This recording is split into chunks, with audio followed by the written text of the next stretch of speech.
Bonjour tout le monde, cette vidéo est conçue pour les personnes qui souhaitent immigrer au Canada, spécialement comment obtenir ou bien comment estimer le nombre de points que vous avez et voir vos chances si vous êtes admissible à créer votre compte rentrée express, à être au bassin ou bien si vous êtes admissible même à une extraction directe.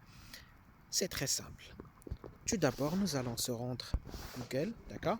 Et nous allons saisir calcul des points Entrée Express Canada. Donc là, ici, vous aurez le premier lien qui apparaît dans la barre de recherche.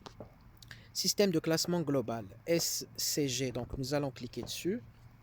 Donc là, ici, donc c'est cette page-là du gouvernement et il nous donne la main donc là, il nous explique comment donc est conçu le système et par la suite, il nous donnera donc un questionnaire. Donc nous allons répondre à chaque question pour avoir une idée donc concernant nos points qu'on peut obtenir.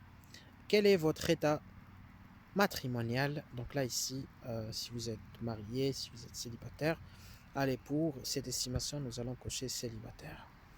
Quel âge avez-vous? Donc là, mettez votre âge. Donc là, on va mettre 26 ans.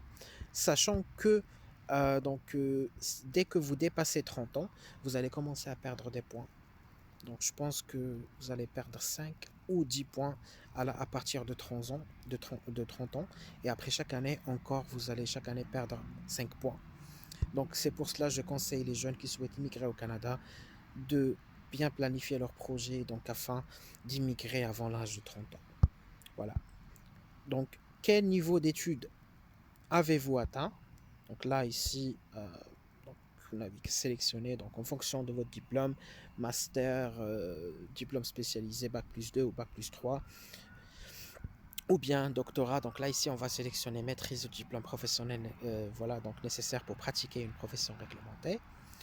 Ça sera l'équivalent d'un master pour info. Le dernier c'est pour le doctorat, voilà. Donc maintenant, avez-vous obtenu un certificat au grade ou diplôme canadien? Donc mettons non. Langue officielle. Donc sachant que pour immigrer au Canada via le programme Entrée Express, vous avez la possibilité de passer deux tests de langue dont une est obligatoire. Donc il y a la langue officielle, ou bien oui, le test officiel de la langue officielle et le test secondaire. Donc vous avez à choisir laquelle est la première langue. D'après vous, est-ce que c'est le français ou l'anglais? Donc pour le test français, donc, vous avez le TCF, vous avez le TEF également.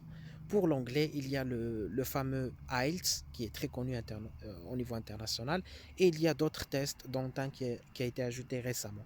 Donc pour l'anglais, je conseille les gens à passer l'IELTS. Pourquoi? Parce que nous avons des ressources, il y a des ressources sur Internet, il y a une communauté sur Facebook, sur les réseaux sociaux où vous pouvez échanger donc les cas et les examens déjà passés. Bien, donc là pour ne pas tarder, donc vos résultats de test linguistique, ils ont moins de 2 ans.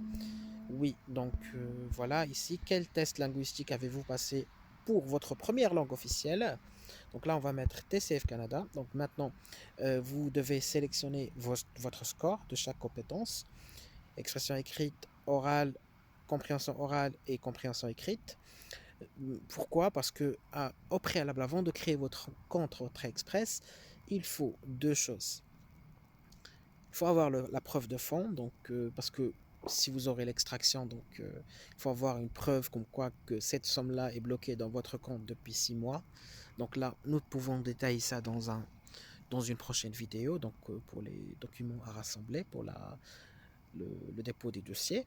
Donc, et il faut passer le résultat TCF ou TEF ou IELTS avant parce que vous devez passer le test, attendre 2 3 semaines pour avoir les résultats et par la suite, ayant l'équivalence WES, donc vous devez à ce moment-là vous pouvez créer votre compte.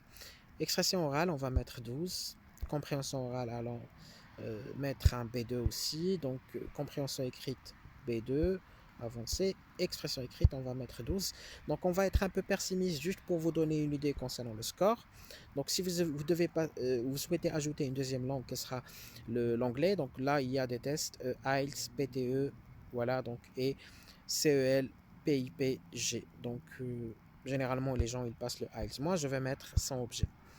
Donc, expérience de travail au Canada, donc aucune.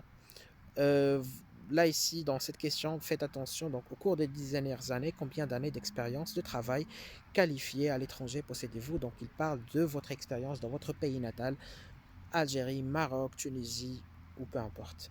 Donc là, ici, vous allez mettre 3 ans ou plus, 1 an ou 2 ans ou moins, sachant que pour être éligible au programme, il faut avoir minimum 1 an d'expérience. Voilà, donc j'ai mis 3 ans pour le calcul. Possédez-vous un certificat de compétence du province canadienne? Non, on va mettre non. Point supplémentaire, donc là, avez-vous une offre d'emploi valide? Donc si vous avez une offre d'emploi valide et que vous l'ajoutez au moment de la création du compte, vous aurez 600 points supplémentaires. Pour être honnête, c'est un peu difficile d'obtenir une offre d'emploi valide parce que généralement les recruteurs cherchent à... Ils ont tendance à recruter rapidement et ne pas attendre une telle procédure d'immigration. Un certificat de désignation de province. Donc là, pour les gens qui ont des nominations provinciales, vous devez mettre oui. Donc là, je vais mettre non ici. Est-ce que votre époux ou conjoint fait... Avez-vous au moins un frère ou sœur? Ok, donc là, on va mettre... Si vous avez une famille au Canada, donc là, on va mettre non. Et finalement, on clique sur calculer vos résultats. Donc là, c'est un rapport de vos résultats, donc du calcul de points, etc. Donc là, ici, on peut voir donc formule du système de classement somme finale. Donc vous aurez V412 points.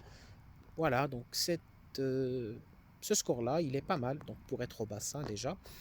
Et aussi, donc, sachant qu'il y a généralement 3 types d'extraction. Il y en a plus, mais en général, donc, que les gens cherchent, c'est l'extraction générale, donc, qui a généralement un score élevé. Donc, s'il baisse, il peut être à 480, mais il peut augmenter à 530 en fonction du mois et du nombre d'extractions dans la période donnée. Donc, mais il y a aussi l'extraction francophone, d'accord, qui cible la communauté francophone, donc qui a tendance à avoir un score faible qui peut baisser à 400. Et voilà, même au-dessous, ça peut être 380 à peu près. Donc avec ce score-là, avec un test de linguistique français un peu moyen, on peut même cibler une extraction francophone. Donc maintenant, on va voir l'impact d'avoir un C1 sur la compétence ou bien sur les 4 compétences du TCF. Donc là, ici, on va mettre un C1. Donc c'est l'avant-dernière parce que au top c'est le niveau C2. Et vous allez voir comment on va obtenir facilement 50 points supplémentaires du bonus par le test linguistique. Et le niveau de votre diplôme, il impacte aussi parce que si vous avez un bon niveau linguistique et que vous avez un bon niveau d'études, donc là, le facteur de transmission de compétences, il sera élevé, il vous donnera un bonus supplémentaire. On va cliquer sur calculer vos résultats maintenant avec ce score actualisé du TCF. Regardez, donc nous avons 494 points. Voyez-vous l'impact? Donc là, avec ce score-là, vous pouvez même cibler les 2 extractions directes, générales et aussi à compétences français. Ok? Donc voilà, donc c'était tout pour cette vidéo-là. Donc si vous avez des questions, n'hésitez pas à les poser en commentaire. Et si vous souhaitez que je vous présente une nouvelle vidéo concernant la préparation du dossier pour les gens qui souhaitent créer le compte express donc eux-mêmes sans faire recours au bureau d'immigration, n'hésitez pas à le saisir en commentaire si vous avez des questions aussi. Merci beaucoup et bon.